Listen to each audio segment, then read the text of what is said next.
Many thanks for staying tuned. The basic functions of the media are education, information, and entertainment, but this noble profession is not bereft of certain challenges. This morning, we'll be looking at one of them, and our topic is attacks on media houses and journalists, threats to freedom of expression. So we'll be looking at the role of media in crisis or crisis management, especially in the wake of recent attacks on media houses in Nigeria and, of course, globally also. So joining us on the program to discuss this is a gentleman from the Ivory Tower. I'm talking about Dr. Lanre Akinola, a lecturer from the Department of Mass Communication, Olabisi Onabanjo University, OOU, Ogun State. You're welcome to the program. Thank you so very much. Yinka? Yes, you're welcome, sir. Yeah, looking at the journalism, this profession as journalists right now, we have been seeing incessant attacks on journalists and also media houses in and around the world. I mean, there were reports from the UNESCO recently that about 10 journalists have died between January and June this year. But first of all, I want to start from the home scene right now. Last week we saw attacks on some media houses in Nigeria, looking at TVC, LTV, the Nation newspaper. In this 21st century, with the fact that we are modern and everything, why do we still continue to have occurrences like this? Well, first and foremost, let me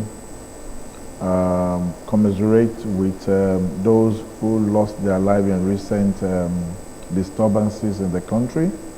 Let me also sympathize with media organizations that suffered some destructions in the wake of all this crisis. But the facts can be traced to the role of the media in politics particularly. Okay? You will see that you cannot divorce media from politics or politics from the media. And the way politics is going today is sad that rather than to look at politics from the ideological perspective, play politics ideologically, we now play politics on a mixture of marketing and violence. How do I mean? In Nigeria, when you look at the early politicians, many of them established media organizations. Late Azikwe had series of newspapers. Awolowo started Tribune. These were the media arm of a political agenda. Okay? Even in recent times too, when you look at many of the media organizations, okay, you will see that they have some linkage with politicians or people who have political interest. That is to say, they see that media has a lot to do in politics. But unfortunately, today, there is trust deficit. The electorate do not trust the politicians. Unfortunately, it's also extended to the media, particularly government-owned media.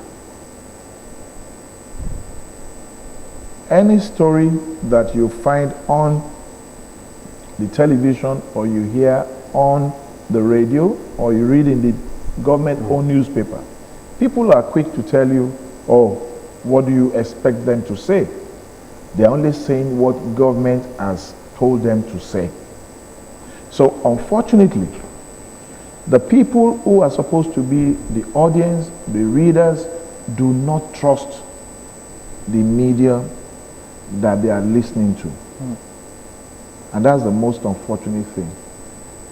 Similar to that, the narratives of politicians is also not helping journalists and the media organizations. You talked about UNESCO report. That's even too far-fetched.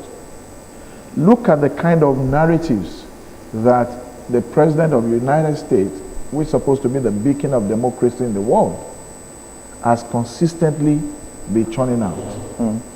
I think if anybody should be acknowledged for popularizing the word fake news, Donald Trump should be praised for that. Every media organization that does not see things, that does not report events from his own perspective, is fake. And it does not hide it. It will say it to their face. On political ground, it will tell them fake news, fake news, fake news. He has repeatedly attacked journalists, live or even on programs, using his Twitter handles and all the stuff. So when you see all this, it exposes the already exposed journalist.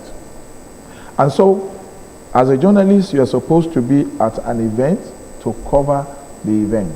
Don't forget that as journalists, what we do is to unearth stories that politicians want to be hidden. And now you are already marked, stereotyped as the enemy of the people. You now want to go and cover an event. Unfortunately, maybe you have your station logo on the microphone you are carrying. You become a subject of attack. So, for me, it is sad. That is the reality of today. But it is sad. But as we go on, we'll also see that there are many reasons for this. And probably when we start addressing those issues, maybe we'll see a downward trend in that kind of situation. Okay, before we continue, let's quickly go on a short break, and when we come back, Dr. Goki Rauf will also join this discussion.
You're still watching the Friday edition of Nidon on Ogun State Television, OGTV.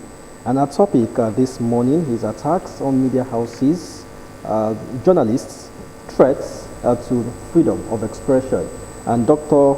Goki Rauf, a public analyst, has now joined us. You're welcome on the program. Thank you very much. Good morning, viewers. Yes, good morning. Dr. Larry Akinola, you were talking about the role of the media before we went on that break. Now, my question is, let's use the NSAS protest as a case study. I could recall that at some point, some youths said the event was underreported, or the protest was underreported. What's your assessment? Well, you see, we must understand that the traditional media like the television, the radio, and the newspaper is also in competition. It's in competition with the new media. Okay? Unfortunately, many of the people do not understand the principles that guide core journalism, okay, and core media practice. For instance, I would not expect OGTV to be showing fake news. I will not expect you to be showing gory scenes and gory pictures. Okay? But like I've always advocated, when people are talking about reforming the police, my take is that fine, okay, the police is due for reform. Okay. But the police is just a symbol of everything in Nigeria calling for reform. There's also a reform. There's also a need for reform of the people. What do I mean? You see a situation where when you show stories of what government is doing, when you show stories of successes of people, unfortunately your television station will not be popular with the people.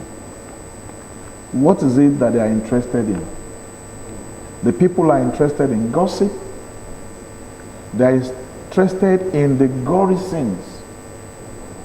Do you want to know how many people watched the live, supposedly contentious, okay, broadcast of a DJ? You know how many people? I'm not sure OGTV can boast of 1/3 of that number. But that's the kind of thing that people want to see. And so, you know, in journalism, we also say that bad news is good news. Okay? So, it is not the fault of the journalist or the media organization. But for crying out loud, that's what the people want to see. That's what they want to hear. I took my student, I said, come. People are not interested in me bagging an award, okay, publishing 20 papers in a year. They're not interested. But they'll fall over each other if they hear that I impregnated a primary school pupil. That's the nature of the society where we find ourselves. So that is there. I also tell you this. As of 2019, there are 122 million internet subscribers in Nigeria. 122 million. If I ask that the most popular television station in Nigeria, what is their viewer base? I'm not sure they can boast of 3 million or 5 million compared to the internet that has 122. And then when you look at the people who are producing the content on the social media, are they trained? No. For instance, they don't know that you don't post gory pictures. When there is a disaster, rather than go and lend helping hand, people are busy using their phone to take shots. And because there are no gatekeepers, they post it. And that seems to sync with people's needs and wants. Unfortunately, professionally, we cannot do that. So that accounts for the trust deficit. So when you post your own story, oh, you see, they are not giving us the true picture. They didn't show us the dead bodies. Okay? Even if you saw the dead bodies, professionally, you cannot show it. If you must show it, you know you have to warn the audience. Or blur it. You know, or blur it. But for them, oh, that's what makes them happy. Even when some of these stories they were making around is fake. So, education is very, very key. That's where the reformation comes. So who is going to reform the audience? Who's going to make the audience understand that, see, that kind of thing you want me to show you, I cannot show you professionally, I cannot show you. Okay?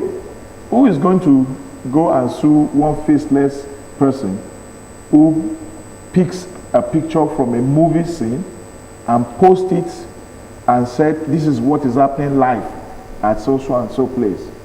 But if OGBC or OGTV does that, I'm sure that NBC will come knocking your head. But people don't care to know that.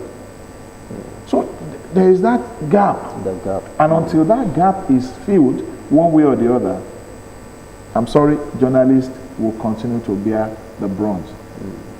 Okay, Dr. Goke, Raouf, we know the media has a big role to play in crisis management, and it's quite unfortunate that even the media, media organizations were or also do get attacked, even in the middle of crisis.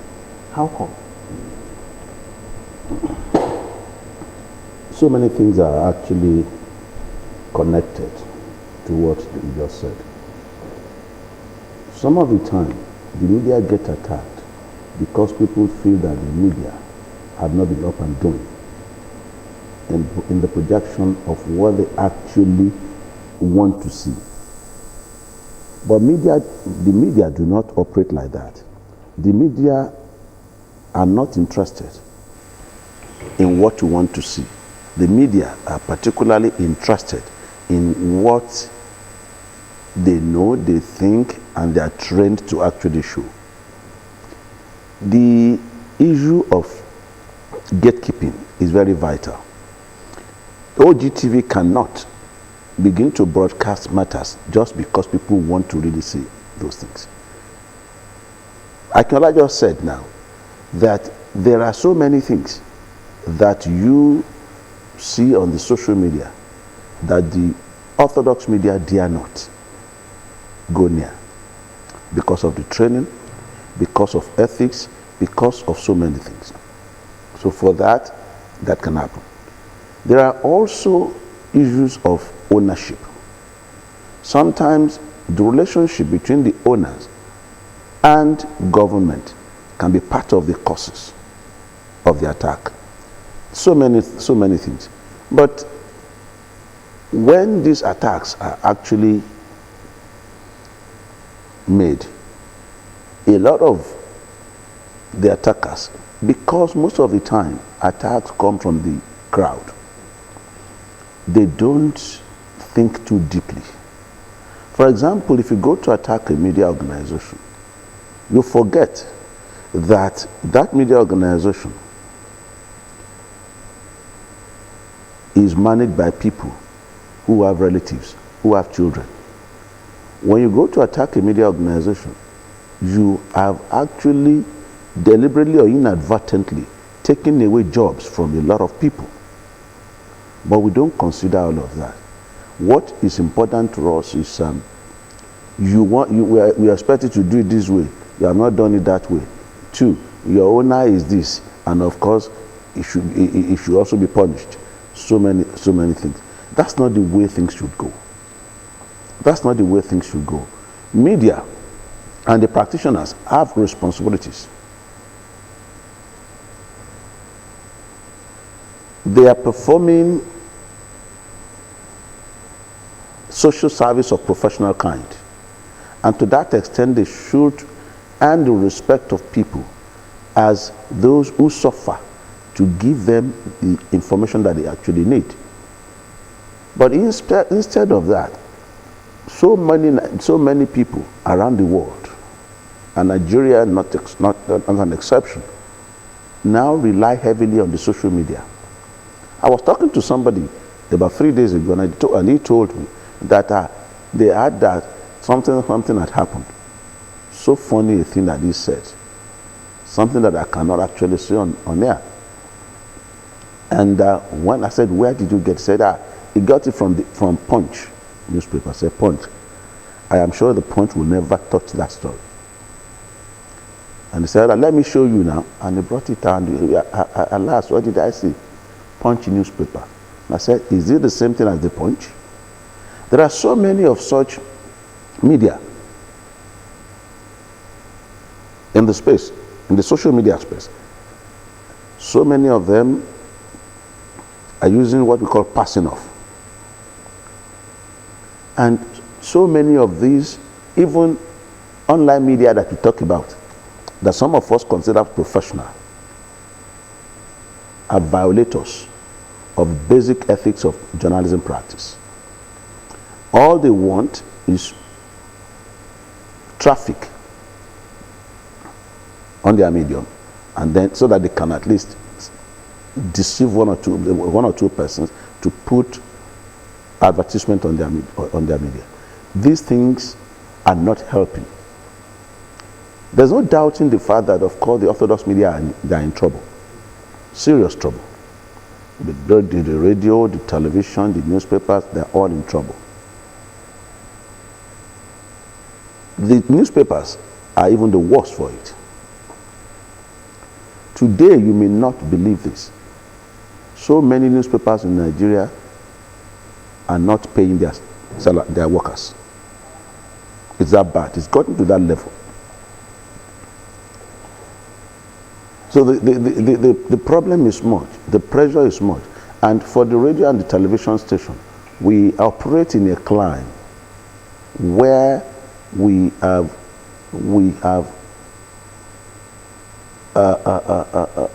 subconsciously, unconsciously we are reverting to military era, where the ombudsmen are beginning to clamp down on the media because the media are performing their own traditional role, but the ombudsmen don't feel comfortable. And that is very, very unfortunate in a democracy. Very, very unfortunate in a democracy. In democracies, we expect that, of course, all the freedoms in this world must be simply just let open for people and the citizens to enjoy. But are we getting all of that in the country today? It's a big problem. And when you now have media organizations that consider it necessary and expedient to perform that constitutional role, particularly of making government accountable to the people, the ombudsman clamped down on them. Individuals in authorities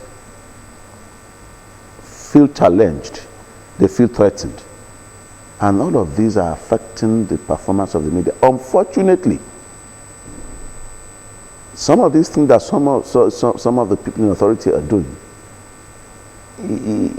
I see them as a function of not actually being in tune with history. Because people who have good sense of history will understand that the Nigerian media is very ebullient. So ebullient that, of course, it will be difficult to simply just suppress, oppress, and repress the Nigerian media. You recall what happened during Abacha's era. That's not too far past. We'll recall what happened. What happened to the news? The emergence of guerrilla media. Not up to 20, just about 20 years away. The emergence of guerrilla media and the rest of that. We cannot afford to let Nigeria go back to that era. And that is the reason that the Orthodox media should be left alone to perform the traditional function, their constitutional function. The traditional functions of providing information, education, and entertainment in the most professional way.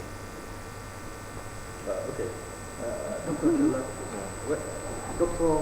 Rao talked about the widespread of fake news, on social media, what we also call new media. But is regulation of social media the solution? Because, of course, just a few days ago, the Minister of Information, Lai Mohammed, talked about that they were looking to regulating social media so as to curb fake news. Well, let me tell you my personal worries before I answer your question. There is a report done by Azan and Itch in 2020, and then they discovered that the speed at which fake news and rumors spread in Nigeria is very, very fast. And you and I will know that Nigeria is a divided nation. And so the spread of rumor,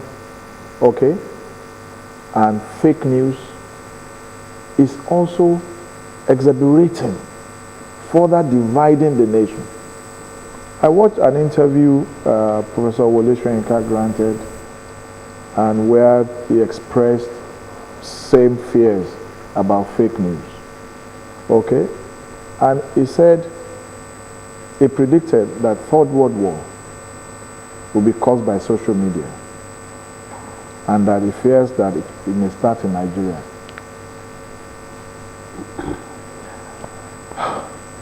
So the point is this: even as someone who knows, as a professional, as a scholar, if I enter an argument with someone who does not know at all, I will likely not win. Because this is about perception. That person's mind is closed. That, what are you talking about? I saw this thing on social media. They were killing people. We counted numbers. And then the question I ask people, have you ever been in a situation where there is mass shooting? Can you imagine if you are in a scene where there is mass shooting and then you will be recording? Technicality, simple logic. I've been in a situation where there was massive shooting. In fact, I just wish I could dig the ground and enter the ground. Now, not to talk of someone now doing video recording and is also reporting. This is it, oh, it's happening now, and then there is shooting. And they claim they are shooting people. But people, even those who are lettered, will also believe. This is a major concern. And so, the traditional media is racing against ill-educated, ill-motivated, disinformed and misinformed populace. But that is not the answer. We all created this situation. And I'll give you an example. Once you lie, if you lie one time, the assumption is that you continue to lie.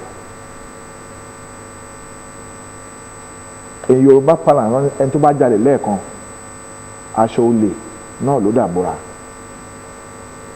And so, if you have a television station and at one point or the other, you have misinformed the people, you have covered up, okay? The politicians have used you to do dirty jobs, okay? People will never trust you again. You have lost that trust. Let me give you this this example. There was one of these many killings in the US recently, the killing of one black, and then there was this Black Lives Matters. I think it was Taylor. Yeah, and then there was a protest. Okay? They attacked, in fact, the police attacked a CNN reporter live, arrested him live while he was recording. They even went ahead to attack one CNN office. What is the cause of that? The narrative of the politician. Donald Trump has repeatedly said CNN is fake news. And he has his own base. And so when his base in a mob situation find opportunity, they will vent their anger based on that narrative. Okay? So what is the kind of narratives that our politicians are feeding the people? I mean, I'm sorry, we need to be blunt. When I heard of the arson committed on some media organization, the question I ask myself is, why choose TVC? Okay? Where TVC is, I can count about 4 different media organizations. Okay? There is 90.9 FM somewhere around Agidingbi. There's MITV behind LTV. Okay? They are within the same. Now the Bonds TVC, they touched a bit of LTV. They went to the Nation. Okay? They spared others. So if you are going to investigate, it's about a narrative. And my take is that every media organization must be up and doing now. You must be careful not to allow the politicians to use you. Because once they use you and there's an opportunity for the uninformed or misinformed or disinformed people to vent their anger, they'll probably pounce on you. And that's why I told some people, I said, go and notice. There will be revenge. But the revenge may not be that there will be political revenge. Because what happened was actually a political warfare. And it's all towards 2023 election. Those who are victims now, except they have the fear of God, they will allow it to be. But if they have opportunity to knock those who they perceive to be the cause, they also find a way to knock them. And it's unfair. And so the media should never allow itself to be used. But like my colleague here said, I can still permit a private media organization to show allegiance to certain things. Just like Fox News is pro-Republican, CNN is pro-Democrat. Okay? I can allow private television, radio organizations to show whether they are this or that. But for a public broadcaster, for an OGTV, you should not be a media arm of the government in power. It should not be. Ogun State government is the owner of this media organization.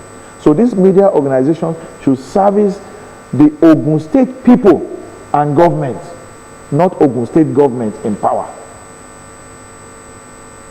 I should not be watching an Ogun State news and then you have 10 major news items and 8 of those news items are about the governor, the wife of the governor, and that.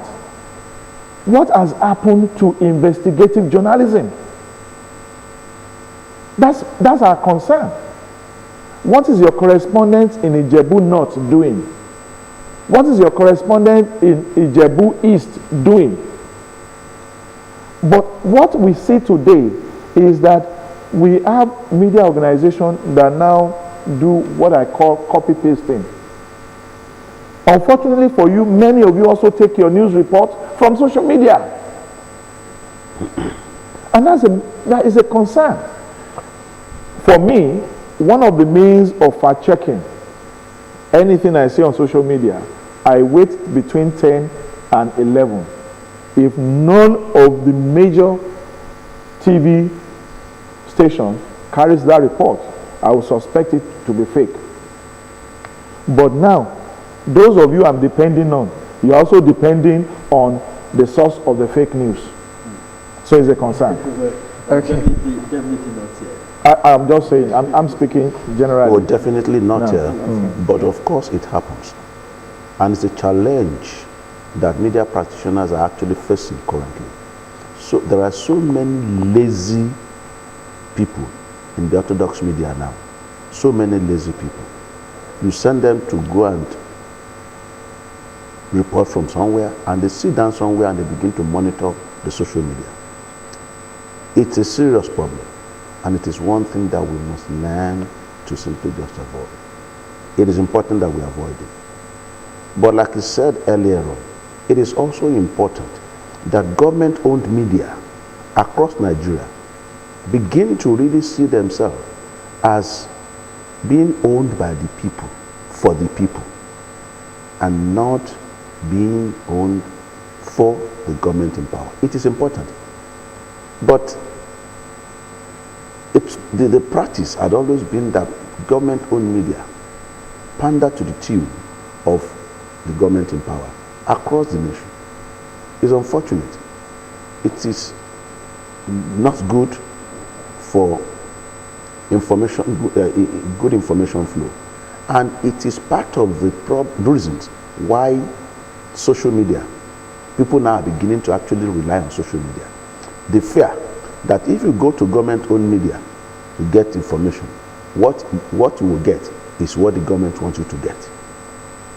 That is why so many people actually move to the social media. It doesn't portend good for the nation.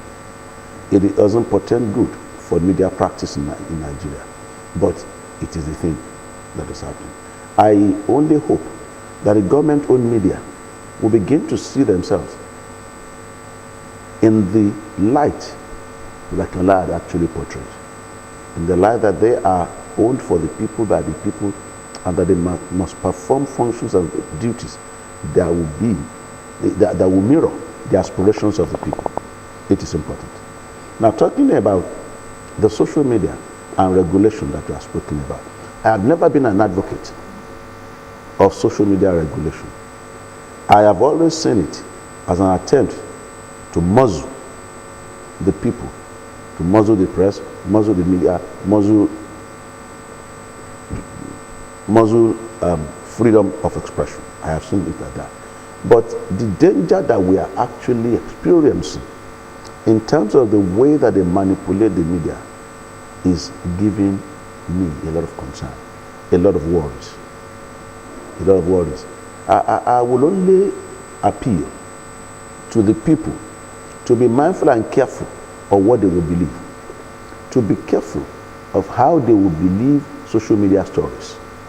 I would rather look at that. So there is a need for even the orthodox media to begin to educate and enlighten the people, the general public, about the ills of taking whole like and sinker, all that come from the social media. It's important. The government also should, the government generally, instead of actually looking for ways to manipulate the social media as if they were orthodox media owned by them, the government should begin to engage in social education, social mobilization, and deliberate moves to make people understand that the social media stories may not be all true most of the time. Sometimes you read some stories on social media and you really ask yourself, how did this person sit down to concoct these stories? Because they sound so real, they look so real, they feel so real. But when you, because you are professionals, you know that this thing, no, it's not possible. It's not possible. Listen to the explanation that Akinla gave the other time. You are telling me that you went to a place where mass shooting is taking place, and you are recording, and you are doing commentary and all of that. How possible is that? How possible is that? But these are the things that Nigerians want to listen to. These are the things that people want to really hear. And why is it so? Because the truth is that governments, successive governments, have failed the people. So let me come in. You see, I don't know how you feel, and I'm being sincere here. I feel serious fear. What has happened to someone or an organization can also happen to any one of us. TVC was a victim, the nation was a victim of misinformation. People only went out to carry out what has been loaded in their brain.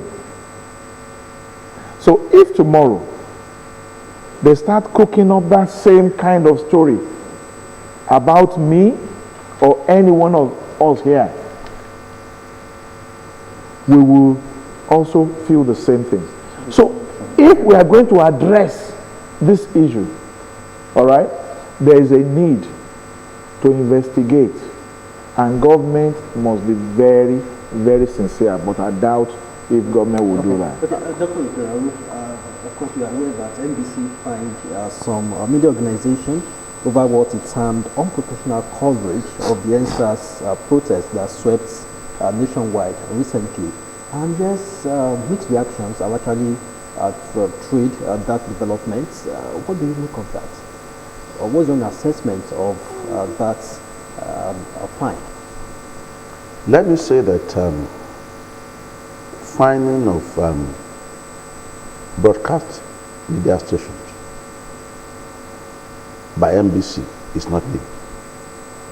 It is something that happens on regular basis. I recall that during an election in Nigeria, this station was written to provide a level playing ground for all participants. The letter was written to OGBC, to all the radio stations and all of that. And it was written to other media stations across Nigeria. So many stations were fined because they did not allow that thing to happen. I know that I still help in moderating some of the radio stations in Abeokuta. Sometimes I'll listen to them and I'll call the GM, sometimes I'll call the head of programs and they, no, this is not right. There are so many problems with the media in Nigeria today. Let us face it. The Nigerian media landscape, the present broadcast media landscape, suffers proliferation of non-professionals. And so many of them are violating the NBC rules on regular basis. When we started journalism, at least close to 40 years ago, we knew what they call NTBB. I am not too sure that 50% of people who go on here today understand what NTBB is. So some of the time you really want to ask yourself, is NBC really wrong? Is NBC wrong? We get carried away sometimes, even as professionals. We allow politics to drive our vision, our mission. We allow sentiment to put us on the wrong side of the law. So generally, I would say that broadcasting is having serious problem. Right now. Okay. I would say that right now. But that does not mean that the NBC should now allow itself to be used by the political class to destroy its own constituency. The NBC should not allow itself to be used by the political class to destroy its own constituency. That I stand by. But I also know that media practitioners, media players also need to be talked to. There are so many politician business owners who would insist that professionals should do it their own ways. And when this happens, you don't expect the NBC to sit down and pretend that everything is right. So many politician owners are making things difficult for practitioners, for media practitioners in this country. Sometimes they put the media practitioners on the path, on collision with the organizations that are actually controlling the institution. So there's need for practitioners to really sit down and dialogue. There is supposed to be regular training for broadcasters by the various organizations. Then leaders, administrators of media organizations should be thoroughbred professionals. These will help because they know the wherewithal of media practice, and they can, if they are experienced enough, be able to actually even counsel media owners. It is important. Part of the responsibilities of media administrators is counseling. You counsel your workers, you counsel your owners. That is the only way that media administrators can go about it successfully, because it is difficult, particularly to manage politician media owners in this country. Very difficult. Okay, then. Thank you very much for your thoughts on that. Now, Dr. Akinola, you know, the other time you spoke about the CNN reporter that was arrested by police. Right now, in Nigeria and even around the world, how do you think journalists, reporters can actually cover stories when it involves crisis? How can they, professionally cover that, and they would not be involved, in being arrested or lynched or any of that? Well, the scenes and the situations cannot always be the same, and that's why we're human beings. And so you also have to develop street sense. Okay, street sense. There are times when you are a participant observer, and there are times when you are just an observer. Okay? If you are a reporter and you are covering, let's say, a crisis like that, I will not expect, and you know that there is a possibility of a danger. So the concept of imagining the worst comes in now.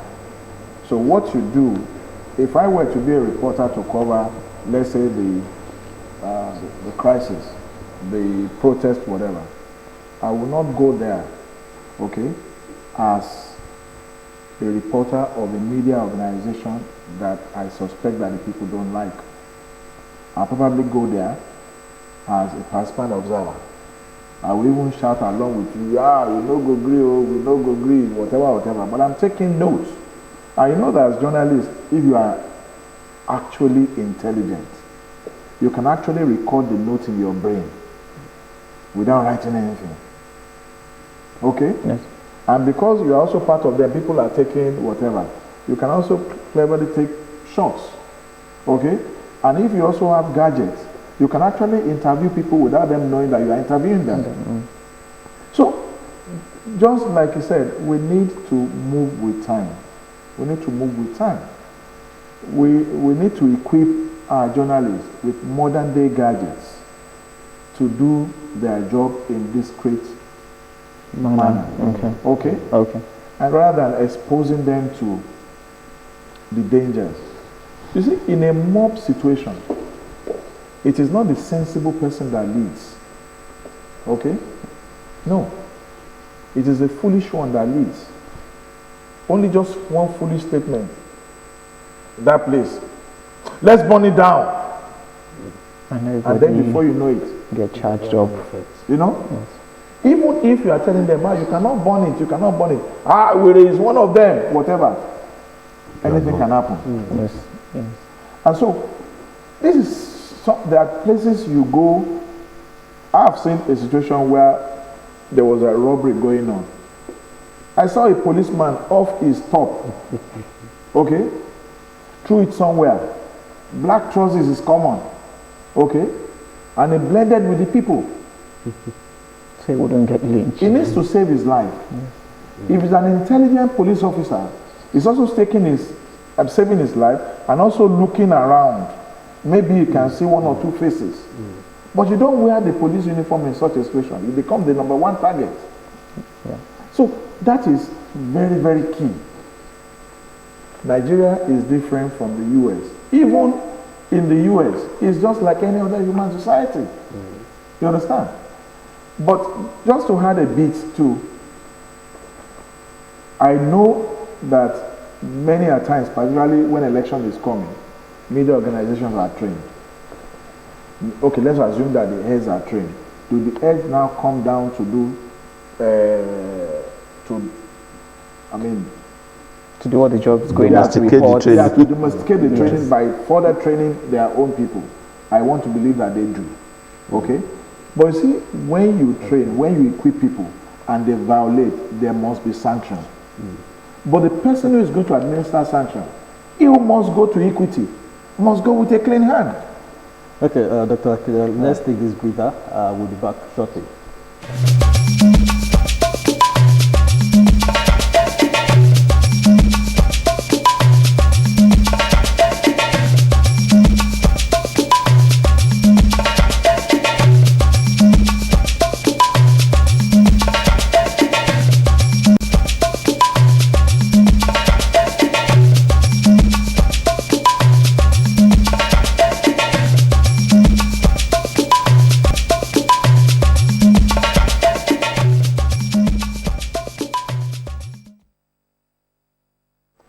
Many thanks for staying tuned. You're still watching New Dawn on Ogun State Television, OGTV.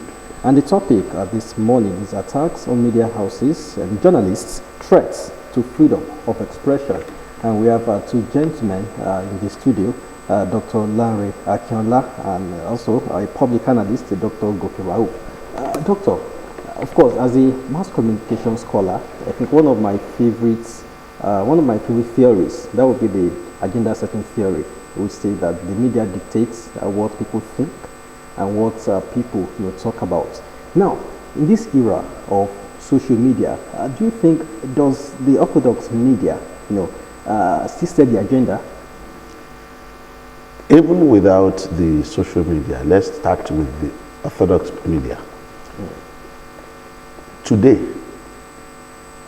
who actually set the agenda? Is it the media? That theory actually presupposes that, of course, the media will actually decide on what is put in the front burner and all of that.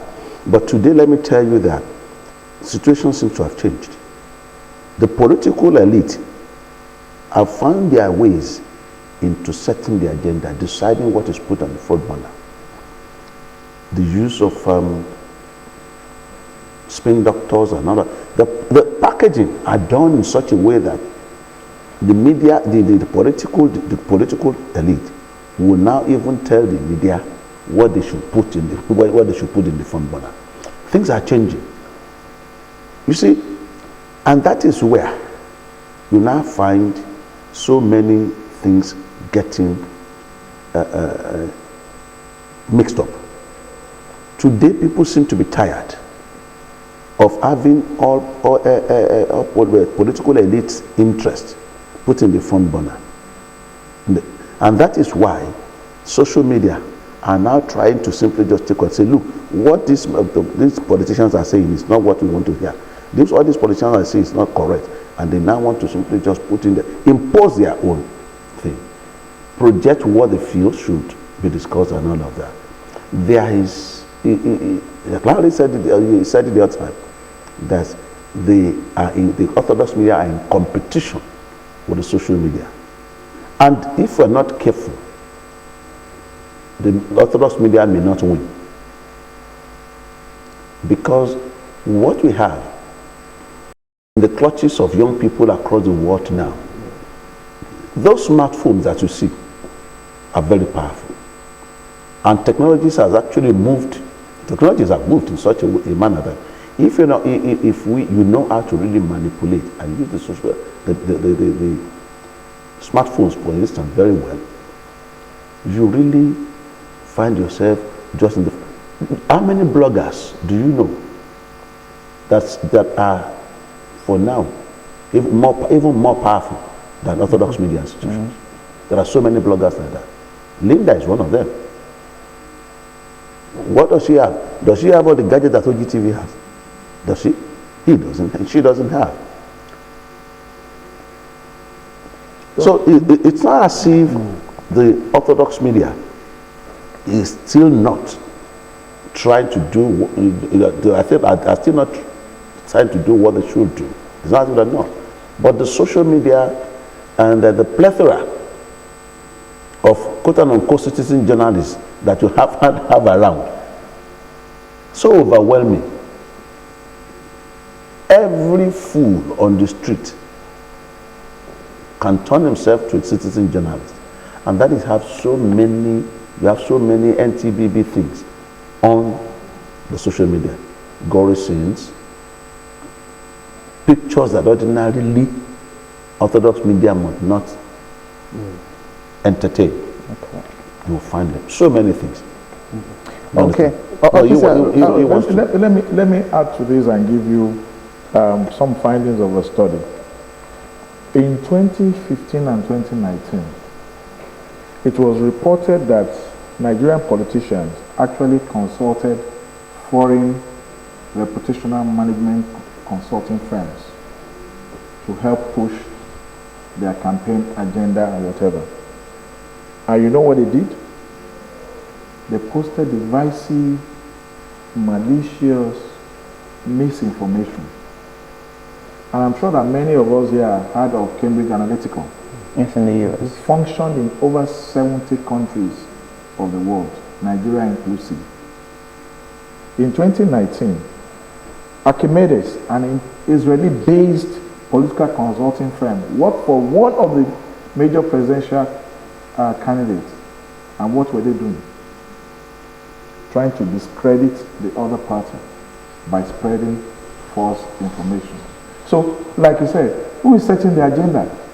The media is now a tool in the hand of who? Various interest groups. I said it when this issue of NSAS started. I said, well, those who started it may be innocent. They may start it innocently. But because they did not know when to stop, it was hijacked by different interest groups.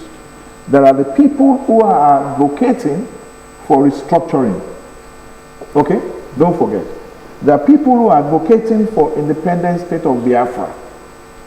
Recently, people are advocating for the independent state of Oduduwa. Okay? Dito, APC as a party, as a national party, has also crumbled. PDP, the major opposition party, is also there. So there are so many interests. And all these various interest groups know that they need the media to push their agenda. I'm a campaign consultant. And I know that for any election, right, contestants will tell you we need, they call them internet warriors. They get young guys who are very good on the internet. They'll give them fake stories to push. Okay? And they'll tell you, if anybody attacks me, abuse that person. Okay? That's what they do. So the media has become a tool. Just as they're using the social media, ditto, they also use the Orthodox, for crying out loud, we know now, politicians will bring big money to one media organization and then you dare not use any negative story about him. Even when NBC says you must give equal airtime and space to all the contestants. Okay? Even when they are bringing in the analysts and experts, they bring them from one side of the divide and then they push the narrative that they want to be pushed. And that's why I said, see, NBC must continue to sanction airing media.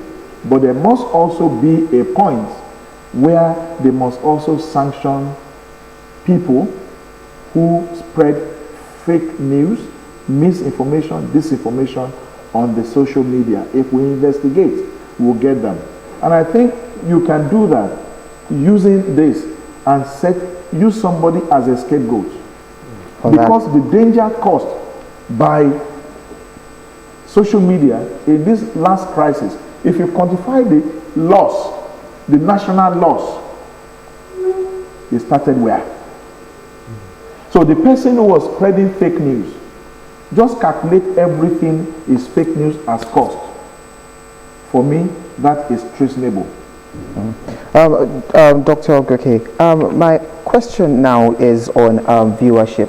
No, we were talking about the fact that a lot of people are going to the social media to get their news story right now. For the orthodox media, how do you think we can gain the trust of the people back? For example, do you think that we should change some of our rules and regulations if our supposed target audience, if there is something that they want, if there is a particular kind of content that they want, and probably our own rules and regulations are the one impeding us or restricting us from meeting up to what they want? What do you think we should do as traditional media in order to be able to gain the trust of the people back and to be able to pull in that viewership back to us? You want me to consult for you? I get paid for it. That's a serious question you have asked. A very serious one. And it's a question that really requires that the leadership of orthodox media should now engage consultants. Whether they like it or not, it becomes very important and imperative. Now we have gone beyond the era of I have all the facilities. We have gone beyond that era. See, the moment the broadcast media landscape became democratized, became commercialized in 2010, 2002, no, 1992, sorry, by Brian Babangida, things started to change. That was when the era of whether we like it or not, you must come to us to get your advertisement pushed, to get your messages spread across, stopped. In Abeokuta alone today, we have more than 10 radio stations. Thank God that you are still the only television station that we have. Okay, there are 2 of you. But I tell you that it's a matter of time. There will be more television stations in Abeokuta. There are many in Lagos. There are more in Ibadan. And of course, we're just beginning. So it's high time orthodox media, particularly broadcast media, began to engage in consultancy, serious one. Let me remind you of something that happened some years ago to OGTV and OGBC. I conducted a study and I discovered that OGTV lost viewership to in the neighborhood of about 80%. But if you ask people, did you watch OGBC or OGTV? I can't remember the last time I watched it. It became that bad. Things have changed. What are those things that you did around that time that made people run away from seeing your television station? That experience is not lost on you. And every station should conduct research regularly. Must conduct research regularly about viewership. And you see, the ABC that we had with newspapers still exists, but I'm not too sure that they are patronized any longer, because even the newspapers that are supposed to patronize them are no longer actually viable. What do by ABC? Audit Bureau of Circulation. That's what they do, to really tell what the circulation is like. For this is not working, because today I'm not too sure that there's any newspaper in Nigeria that still circulates up to 100,000 copies. I don't think so. It has become that bad. Now, television stations, radio stations that will insist, okay, we give you 15% and come up with all kinds of money. What do they do now? They go now to Yalojas to take as little as 300 naira, 350, and then put all of these things together. It gives you good money. So my brother, all that you need to do is to come to us, consult us. We are waiting. Permit me to quickly add to that. You see, I read somewhere that it said no nation develops beyond its universities or institutions of higher learning. OGTV is blessed that you have Moshood Abiola Polytechnic, Crescent University, Crescent University, Chrisland. You have Olabisi Onabanjo University, Chrisland is beside them. and then you have qualified people who have worked in the industry, who are also scholars. Let me just give you a summary. If I ask you now, who is your target audience? Break it down for me. Principal, secondary, all those ones. Let's break it down. I'm not sure you can answer me. OGTV is not by any standard a national television. It's not supposed to be. If I'm looking for national news, I know where to go to. Okay? But if I'm looking for news about Ogun State, no other station should beat Ogun State to it. OGTV. I mean, should beat OGTV to it. And so, if I were to do anything, I would just say, let us just start looking at our core area. And what are those things that you need to do? We're in Abeokuta. What is happening in Ado-Odo? As I'm talking to you, what is happening in Yewa? Can you give me report and visuals? Can you equip your correspondents in each of the local government and mobilize them that every day you must give me something happening there? Those people in those nooks and crannies want to see what is happening in their immediate domain. By the time you quantify the number, you have, but what you do is that you ignore what is your core, and then you target national, and you are contesting with, no. So it's an issue that if you bring in core experts, they can help you look at it and then remodel your station and then refocus. Okay. And you see, no television station should rival you in Ogun State. No. Okay, many thanks, Dr. Akinola. We look forward to more scholarship collaborations. Dr. Goke Rauf, Yes. public analyst, many thanks for coming. Dr. Larry Akinola, a lecturer from the Mass Communication Department, Olabisi Onabanjo University. Of course, many thanks for coming. Yinka, we have to go now. Yes, thank you very much, sirs, for coming over. And that's our show for this week. Thank you very much for being a part of the program today. I am Olayinka Shodunke. We'll be back on Monday with other anchors of New Dawn. Remember that in everything you're getting, do get understanding.